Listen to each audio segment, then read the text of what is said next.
And hello guys, once again, welcome back sa ating channel, panibagong araw at syempre panibagong reaction video na naman tayo ngayon guys. Welcome back to Chloe TV, isang mapagpalang araw sa ating lahat sa sulok mo kayo ng mundo.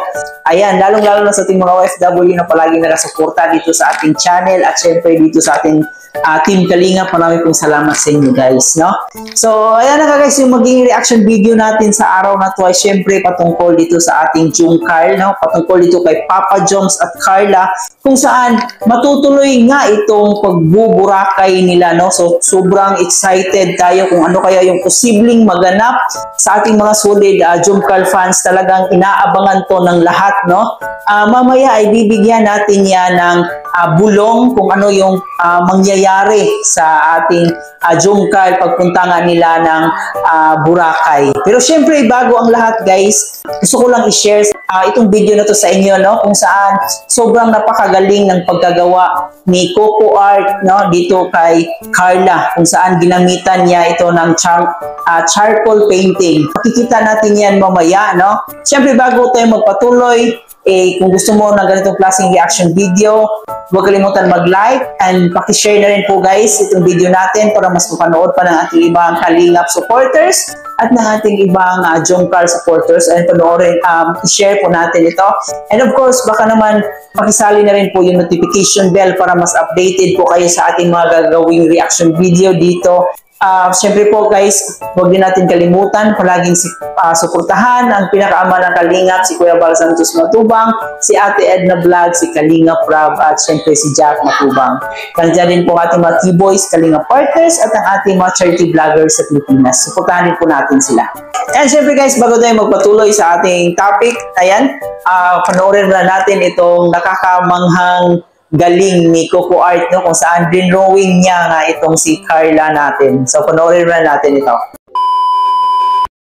Shit to say, so I'ma do this every day. I'll be writing things until I'm fucking buried in my grave. 6 feet deep under, but my body won't decay. Cause my messages are timeless, so they'll put them on display. Oh yeah, I rap with a certainty, I have a sense of urgency. A message for eternity, for everyone internally. I had some people burning me, but now they fucking learn to see I ain't the one to fuck with, now they looking nervously. And I don't really care what you think of me respectfully. You can kick rocks if you think you're fucking better. See, I will outwork you, turn you to an enemy. Hurt you so bad that you're gonna need some therapy. I got the motherfucking recipe. I've been cooking up hits, I'ma leave a legacy. You'll be looking small when you're standing right next to me. I'm 5'10", bitch, but I'm 10 feet next to me. I don't give a fuck what you say.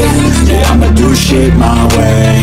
So you can go kick rocks, I'ma stack bricks up, build what I want to make. Cause I don't give a fuck what you say. Yeah, I'ma do shit my way. So you can go kick rocks, I'ma stack bricks up, build what I want to make. Yeah, I'ma do it my way.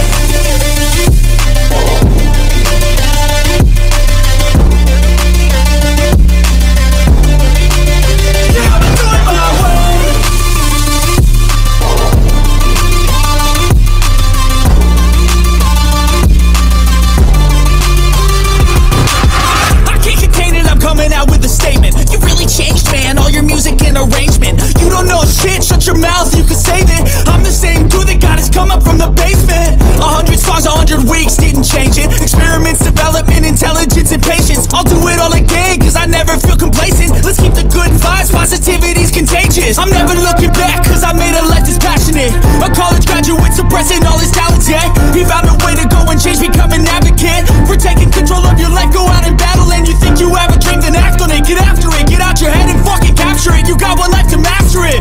Don't give up on your future, we all start losers. We're all late bloomers, gotta struggle through the sewer. What you say? Yeah, I'ma do shit my way.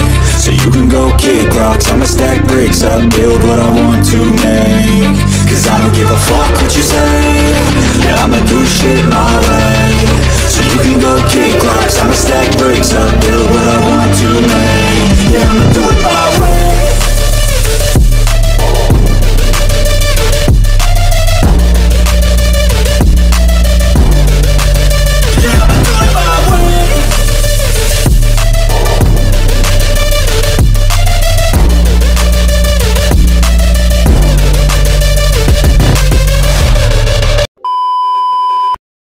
So yun nga po guys, nakita natin na sobrang napagaling ni Coco Art. Suportahan po natin ang kanyang channel. Now, meron na po siyang 9,000 plus subscribers. Ayan, support po natin siya guys para mas lalo pa siyang makilala. Ayan, i-share din po natin ang kanyang videos. So dito nga po guys, no, nasabi natin no, kanina na magkakaroon nga ito ng Boracay. Si Carla at si Papa Joms. No? At base sa ating nakuhang impormasyon, na hindi lang pala Jomcarl ang pupunta ng Boracay at may iba ring love team na pupunta doon. No? So, sino kaya yon? Yan ay pakakaabangan natin kung sino kaya yung papalari na makasama sa ating Jomcarl sa Boracay. At syempre guys, kaabang-abang din po yung helicopter ride, no? Na mangyayari yan sa mismong anniversary ng ating Jomcarl. So yan, malapit-lapit na po yan at pakakaabangan natin yan. At syempre, huwag din natin kalimutan ang kanilang Mansari, ika-10th Mansari ng Jomcarl ngayon. So ayan, happy 10th Mansari sa ating Jomcarl at syempre sa ating solid Jomcarl fans. So ipagdiwang natin ngayon ang kanilang. So ayan no, alam ko nakapag-move on na lahat sa part 51 at part 50 kung saan sobrang nakakalungkot yung mga eksena na yon. Dito sa part 52 talaga namang grabe, sobrang saya na natin at yun nga sinagot na itong si Papa Joms, pero ano lang, 10 seconds lang na naging sila. Nakakatawa lang na nagiging sila in just 10 seconds. At nangyari yan yung August 13.